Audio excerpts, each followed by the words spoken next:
said, stick by me, you'll be your guiding hand. But don't ask me what I think of you, I might not give the answer that you want me to. Howdy, I'm Joe, and this is my show, Joe's Rides. In these videos, myself and my glamorous assistant Caden will show you what we get up to in my workshop in town, repairing mostly Land Rovers, along with a few classic cars, hot rods, American cars, all sorts. We'll also do some videos from my workshops at home, where you will see some of my projects, more cars, bikes, hot rods, odds and sods, you name it. So if you like petrol, oil, dirt and beer, then tune in. If you're a bit woke, left wing, if you believe in climate change or you're vegan, then fuck off! Well, it's Monday morning here at the workshop, raining, November, and I've been presented with this at the beginning of my working week. Series 3 diesel, been dragged out of the field, literally, and here for us to do something with, I'm not sure. When I drove it in this morning, the gearbox was in low range. I'm not sure how long that's been the case. That wouldn't have done the gearbox any good. It's got a completely odd size wheel and tyre on the other side, and it's slightly patinaed to say the least. Anyway, Caden and I will lift it up in the air, go around it all, compile a list, and see what we've got to do to it, if anything. Watch this space. Okay, here we go. So we're underneath the Series 3 that's just come out of the field, which I've got to make live, presumably. Rear cross member's not too terrible, been replaced in the past, which isn't uncommon. Not nice, but it's not too terrible. Can you come under here, Cody? This body support is rotted away, fairly non-existent. These brake pipes I'm not particularly happy with, particularly this one that needs securing properly. Exhaust isn't very tight.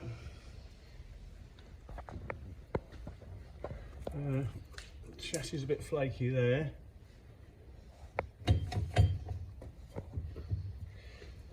Prop shaft universal joint absolutely hanging.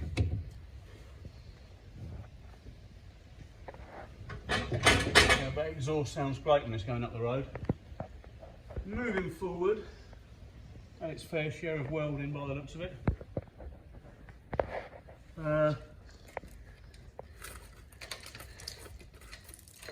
Bird's nest, yeah, all sorts of things in there, all sorts of things, yeah.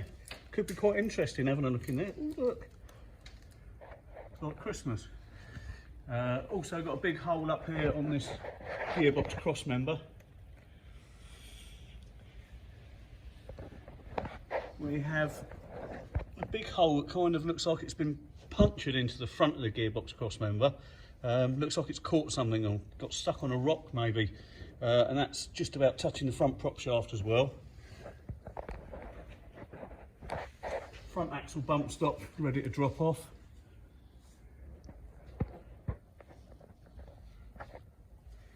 Again, it's had a lot of welding on this front chassis rail, but it is what it is, I guess.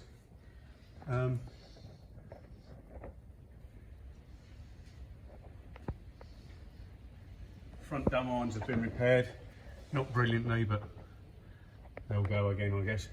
So that's just for starters. We've also been up the top. Hardly any of the lights work. Wipers don't work, washers don't work, indicators don't work, side lights don't work. We've got the odd size wheel and tyre we mentioned.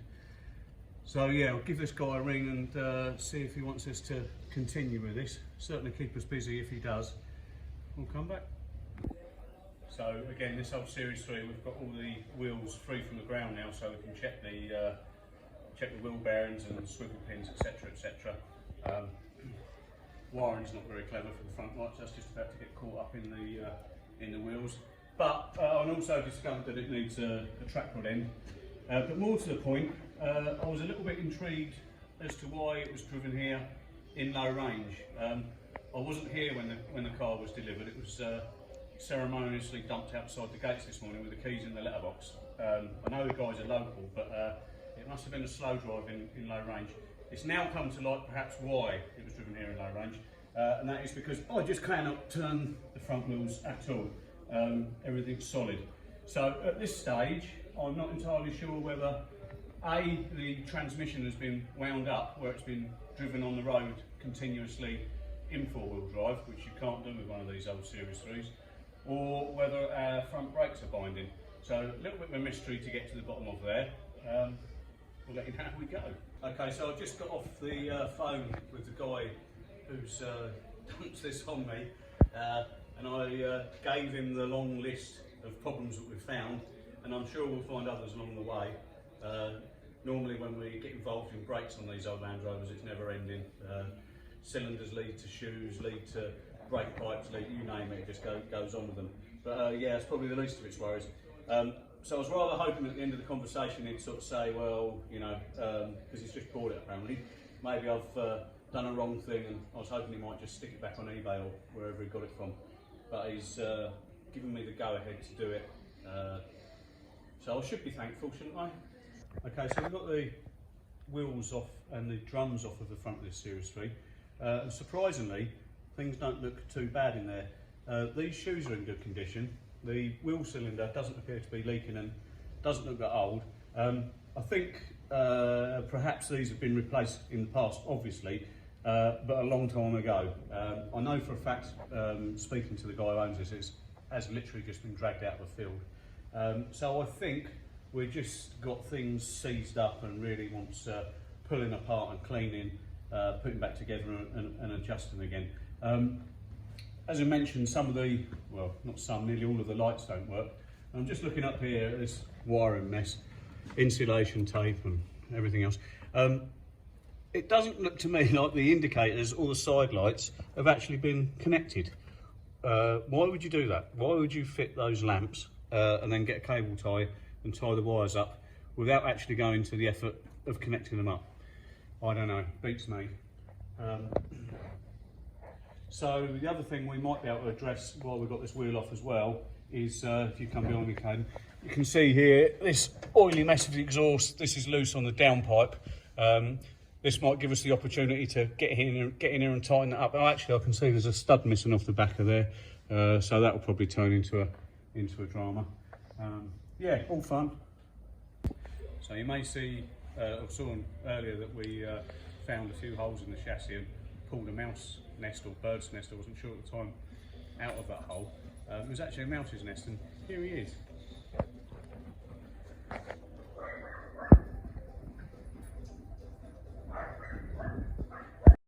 Series 3 brakes driving me mad again.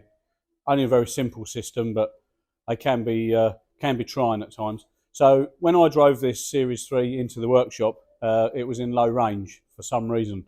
And the reason was that it was apparent that all the brakes were pretty much seized on, the wheels would hardly turn. So that's how it was driven here, no doubt, in low range. So we took all the wheels off, took all the brake drums off, and was fairly pleasantly surprised. Everything seemed to be in relatively good order. The wheel cylinders looked free, no leaks, plenty of meat on the shoes, etc., etc. So we cleaned everything up, put it all back together, adjusted everything, and we've been moving in and out, doing a little bit on it here and there, and obviously having to move it out to do other jobs. But I've just brought it back in here today. I was going to do some of the welding, and the brakes are seized on again. So I suspect that this is possibly the master cylinder. You can have this problem if you get a flexible brake hose perished on the inside.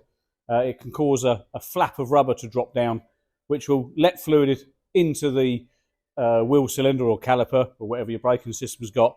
But when the fluid wants to return and the brakes to come off, then this flap of rubber can drop down and cause a restriction and cause the brakes to hang on.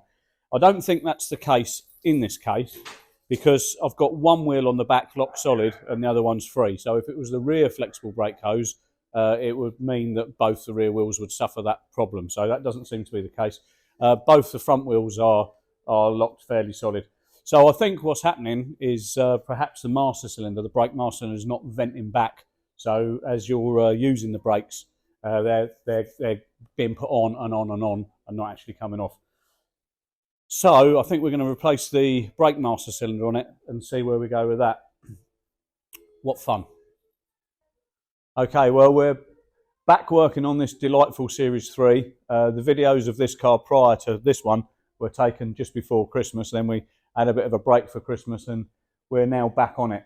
I just couldn't wait to drag myself from the confine of my warm house to come back here and work on this, but that's what we're doing.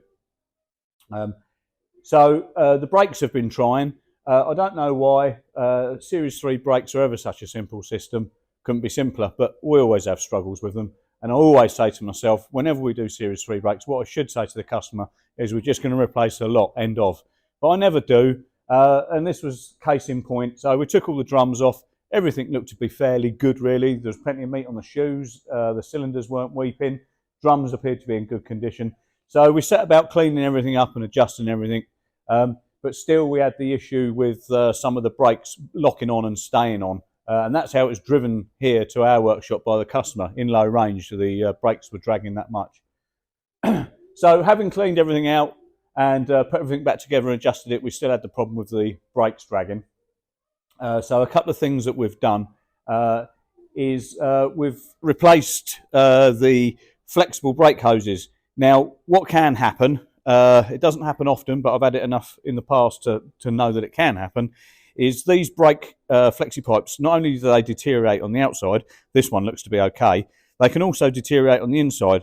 And effectively what can happen is you can get a flap of rubber drop down, and as you apply the brake, the fluid goes past this flap of rubber, and then when the brake fluid wants to vent back to the master cylinder, it can't, because there's a flap of rubber there, almost acting like a one-way valve, and that can cause the brakes to lock on. So we've replaced those brake flexible hoses, and we've also replaced the brake master cylinder. What can happen with master cylinders, and again, it's not often, but I do get it, is for instance, you'll go to bleed brakes, for instance, and you'll press the brake pedal and the piston and seals in here will go down into a part of the cylinder where they've never been before. And quite often that can be rough and that will damage the seals. So you can start off doing brake work with a perfectly functioning brake master cylinder, do the right thing, bleed the brakes, adjust the brakes, only to find that fails. Of course, it happened to me. So that had to be replaced as well. We've done all the welding. It's a bit of a patchwork quilt, unfortunately. It could really do with a new chassis, but I'm not sure the car's worth it. I'm not sure the guy would have been up for the expense of that. So we've repaired what we can here and there. In fact, on this car, I think there's even patches on top of patches, but it's structurally sound. It's not pretty, but it's okay. And just this morning, we've been over it and just wax-alled the whole of the chassis, so that should keep it in fairly good order for the foreseeable future. So we've still got some jobs to do. We've got a silly job of one of the washer jets on the driver's side is blocked, and it will not unblock no matter what we've done. So we're actually going to have to take the dashboard out now to access that washer jet. Joy of joys. So quite a big job for just a little problem.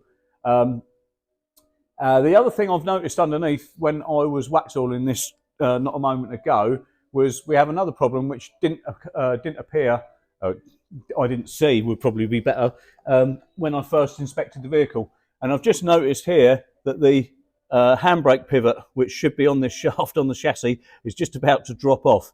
I didn't notice that before. I'm not sure it's because we've just put the handbrake on, maybe. I don't know. But obviously that's something that needs addressing and is quite important. So we'll let the handbrake off, de-adjust it all, push this back onto the shaft, and I'm sure there's be a hole with a split pin that's missing there, and we'll sort that out. So just come back out, Caden, because it stinks of wax all underneath there. We've done our track rod end that was worn out. We've replaced the rear prop shaft. We replaced the rear prop shaft not only with the UJs worn, the UJs are replaceable, but the sliding joint was worn, which isn't replaceable. So it made more sense just to put a new prop shaft on there. We've done all the service, all the oils are changed and greased and topped up, etc., etc. I've got a list over there. I think we've still got a few more electrical issues, a few more lights to address. But we're getting there. But it's certainly been another battle, this one. So, well, I did mention that I was going to get a forklift for here at home, predominantly to move some aero engines around, because when the Supervan 3 is finished, the next project we're going to undertake here at home will be an aero engine car, but we'll speak more about that another day perhaps. So yeah, got a fork truck, going to make a video. Is it interesting? Don't know. Might be, might not be. Here we go anyway. So I've got a Toyota fork truck. This is quite different. I'm quite pleased with it in that it's not diesel, it's not LPG, it's actually petrol, which is a little bit unusual for fork trucks, I think. It's or was a Japanese import. Well, of course, everything that comes from Japan effectively is an import. But I don't think I think this must have slipped through the net somehow because all the instructions are in Japanese and the fact it's petrol. So I'm not so sure this would be normally imported into the UK. But anyway, I'm happy with it. I haven't got a lot of money to go and buy a new fork truck, so it was a second-hand one I was looking for. Most of the ones in my budget were diesel, which are normally sort of worn out, and the LPG ones I'm not a great fan of, in that when the LPG system goes wrong, they can be a pain in the arse. This is a very simple little four-cylinder petrol Toyota engine. It's got electronic ignition, all seems to run and drive okay. Probably the slowest vehicle on Joe's rides we're going to cover. Supposedly it's had the brakes. Brakes have been done. Me and Caden are just here this morning. We're going to give it a bit of a service. We're just going to drop the oil out, check the gearbox oil, check the hydraulic oil, go through it all really, clean the spark plugs up, give it a good service, and then if the weather stays dry today, we'll give it we're going to respray it as well. Quite a lot to do all in one day, but we'll see how we get on. So, alrighty, we'll crack on and we'll come back. So there we go. Caden's bravely got underneath the fork truck and drained the oil, and it really is black, so that was well worth doing. And we'll put some fresh in along with the new filter, and that should keep our little engine happy for now. So we've just drained the oil, and it was a good call actually, because there was only 2 litres of horrible black oil in there, whereas it probably needs more like 5. Also noticed here that the fuel lift pump's been bypassed and a electric inline pump has been fitted, which is no big deal, but we have noticed that there's no hose clips on the fuel hose at all, and also an inline fuel filter has been fitted, which we will replace, but again no hose clips fitted, so we'll replace that filter and stick some new hose clips on. Okay, so Caden and I are on a little bit of a paint-a-thon at the moment, on a roll I think. So we're currently painting the fork truck outside, hoping that we don't get any showers, as well as servicing it. And we've also got the Supervan 3 in paint now as well, which I'm pretty pleased about. Quite happy that the repairs that we've carried out to the bodywork are looking good, in that you can't see them, which is a little bit of a task when you paint something black. So yeah, we're happy with that. Still a long way to go, going to have to do some flattening and polishing, etc, etc, and of course then there's still the van to build, but we're getting there, eh?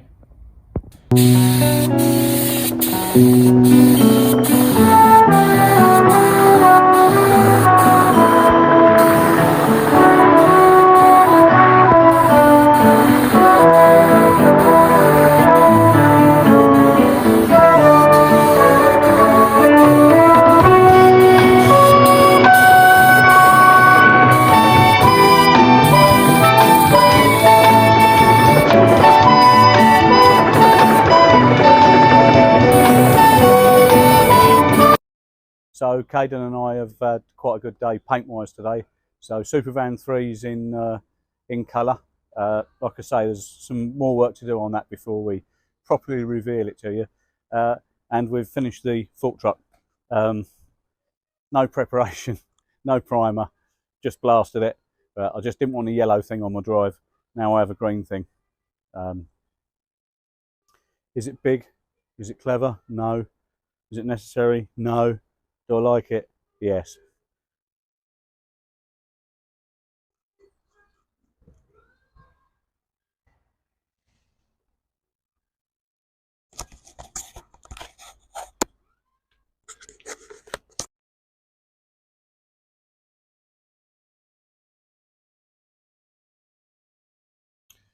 Well, I'm kind of mindful that there hasn't been much content of today's video. That's really because me and Caden have been really busy. So we've got the Supervan 3 in paint, got the fork truck home, got it serviced, all the repairs done, and quickly lashed a coat of paint on it just because I couldn't bear looking at it being yellow.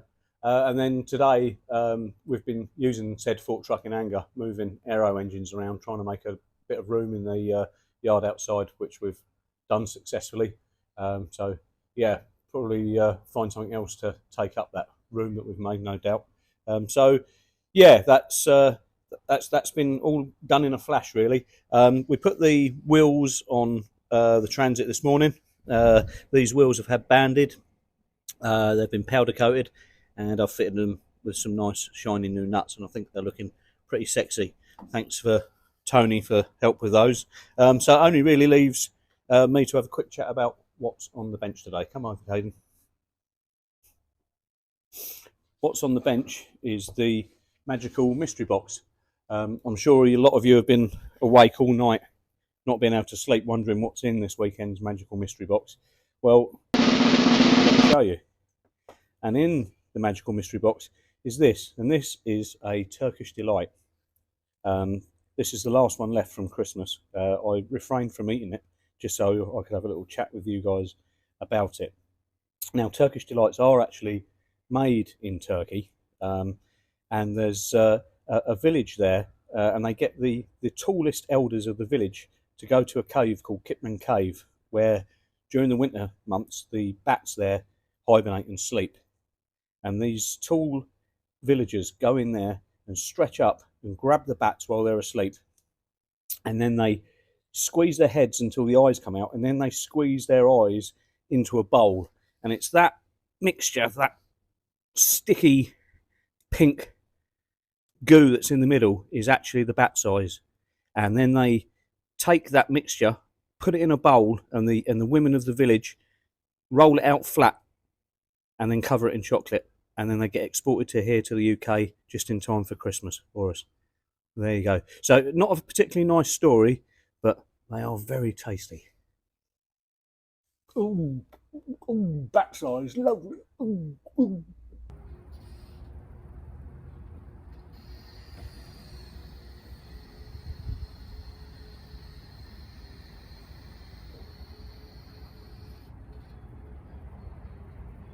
Hey you, remember, like and subscribe.